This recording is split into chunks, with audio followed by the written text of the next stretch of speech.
Alright, so here we have my village of Mirmonk. Right here you can see the mine and the quarry. And down here we have some orchards and some farmlands. And this is just the second part of my town. The first part is a little bit lower. We're running out of clothes, but I think we'll be fine for the winter. Down here is the first part of the town where I started, and this is where most of my crops are. You know, I grow my food here, and food's not really an issue. Overall, this is a pretty successful town.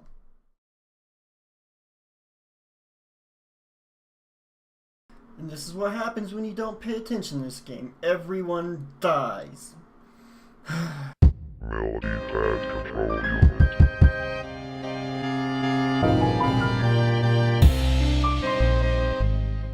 Hi guys, and welcome to my review of Banished. Banished is one of those weird little town building games, and in this game you have to build your town up and make sure they have enough food and stuff to survive the winter. I've never really played these kinds of games before, but I've been watching YouTube videos of this and it looked pretty interesting, so I went ahead and bought it. And let me tell you, I've been enjoying this game a lot, so if the rest of the games in this genre are like this too, I might actually try looking into some of these games. I like to think of Banished as one of those games where you sit down and say, you know what, I'm just going to play a little bit. And then 7 hours later, you've called off sick from work, you forgot to pick up your wife at the airport, your desk is littered with trash from all the TV dinners you've eaten today, and it was all for nothing because your last villager just starved in the dead of winter. In Banished, you play as a group of individuals who have been exiled from their homeland and are now trying to build a new life in whatever location that they happen to plop down in. This game is what I would call deceptively simple. Your goal is to make sure your village survives the winter and to expand upon it so that you have more people to do more jobs. While this may seem like a simple objective, it is actually a lot harder to accomplish than it sounds like. In this game you have to make sure you have enough food and firewood to survive the winter. And you don't want to expand too fast because if you have too many people, then you'll most likely starve if you do not have the proper infrastructure set up. But you also don't want to expand too slowly, because if you expand too slowly, all your workers will die of old age and you won't have enough to keep up the jobs that you need for the next winter, and then your village will just starve to death or die of freezing. Playing this game is like trying to balance 3 college textbooks on the top of your head. You think at first, you know, this is easy, but then you realize you still have to go to class, do your homework, walk around the college, and then do everything else you need to do in the day, all with these books balanced on the top of your head. It's a lot harder than you think it is. One mistake at the wrong time can send a whole stack of books tumbling off your head, and that's kind of what like playing this game is. One mistake at the wrong time and your whole village will probably die. You're also constantly having to micromanage which of your laborers do which jobs, because sometimes you don't have enough laborers to do the jobs and you need to split them up and sometimes pull them off a job so they can do another more important job. You're constantly having to watch your resources to make sure that you have enough for both winter and the following months afterwards, because you may have enough food for winter, but then you have to wait until your next harvest before you get more food. And that's the game in a nutshell basically, and I'm going to now go on and explain the game mechanics to you.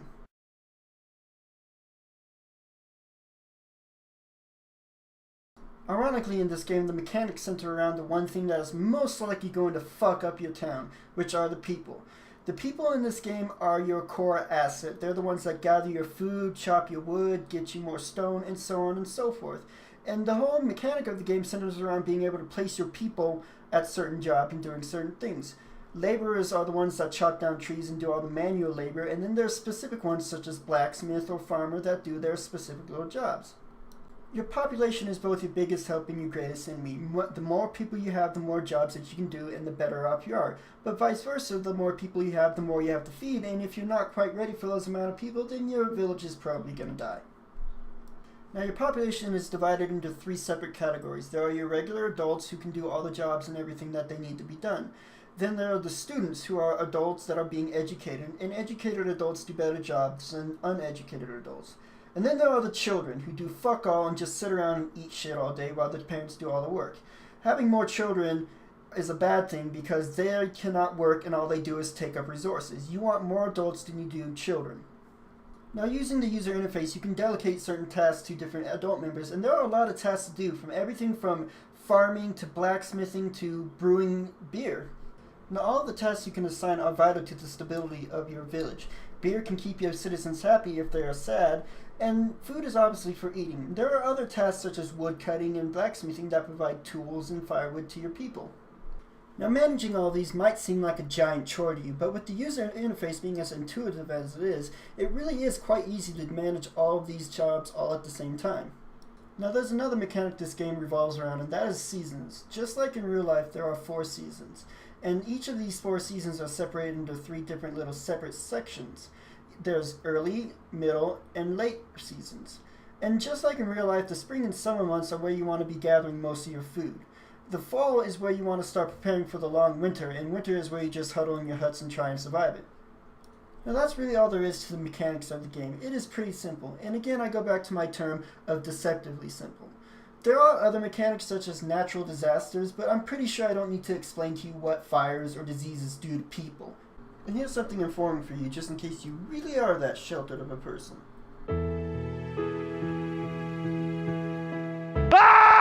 So the next thing I want to talk to you about is just a few other things that I noticed while playing this game. They're only minor details, but I think they really help make the game world come alive.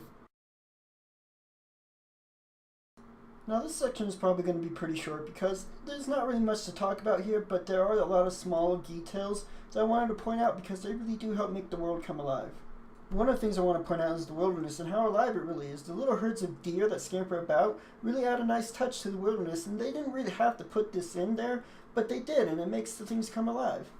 Another part of the wilderness I like to point out is that the trees actually go through seasons. In the spring they grow new leaves, and in the falls they lose them.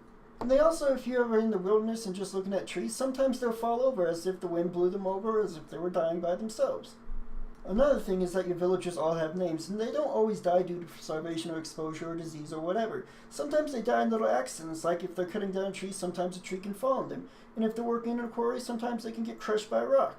The amount of detail that went into making this game is surprising to me because your little villagers are nothing more than tools to get what you need, and the natural wilderness around you is nothing more than something you plunder for resources. So having this much detail in this game is just a little added bonus that I like about it. Now, no game is without their flaws, and this game is definitely no exception to that because there are some few bugs and issues with this game that I found that sometimes made me rage quit. Now, this game is not without its flaws, and one of the issues I had was that there was no direct way you could manipulate your little villages. The problem with this is that when you're trying to build buildings, sometimes you want to build a building before another one, but your builders do not recognize that you need to prioritize and build this more important building rather than more houses. You can set priorities, but this is sometimes problematic as well because it'll make other villages that might be doing other important tasks lend a hand in the building of the structure. Overall, I feel this game would be much improved if you could simply click on a villager and then tell them to do a specific task by clicking on it. Another issue is sometimes the AI. With the fact that you can't manipulate your little villagers into doing specific tasks, you're left at the mercy of their own programming, which can be at times buggy in itself. There has not been one playthrough of this game that I've done where there has not been at least one of my builders that decided to just fuck off and go do something else for the rest of the game. In fact, there was one playthrough where all my builders decided to just do whatever they wanted to do and left 3 buildings half finished. And even though we were barely making it through the winter food-wise, the only thing that I could get them to build was houses. So obviously the stupid dirty peasants thought it was a good idea to build more houses so we could have more people and therefore more mouths to feed, even though we were barely making it through the winter. Another issue is that there is no menu of any kind that shows a list of your villagers. Now this would have been helpful for me if only to find those lazy fuckwads who think building shit is beneath them, because they have a nasty habit of wandering off and then you can never ever find them again. And the really irritating part about this whole issue is that it's only ever the builders that have problems. All the other people do their jobs just fine. So sometimes when I really need to get something built, they just aren't there to do it. Now, other than those little things that I pointed out, this game plays really well, and even though I had these issues that I thought could be better, I found myself enjoying this game a lot. So that's everything I wanted to talk to you about, so now I'm going to give you my verdict. Now, as I said at the start of the review, this is the first time I've ever played one of these little town building manager games, and as an introduction to the genre, I found it to be really impressive. I had a lot of fun with this, and if this game is like all the rest of them, then I will be looking into more of these games. Now, this game does have some issues in my opinion. The fact that you can't directly manipulate your little villages into doing specific tasks kind of hold it back, but that didn't stop me from having fun, and if you can look past these little issues or find them irrelevant, then you will probably have fun with this game too. Especially if you do enjoy these types of games. The combination of a simple objective and layered gameplay makes this game very fun, and it's easily replayable. You can play this game multiple times and have a unique experience each time.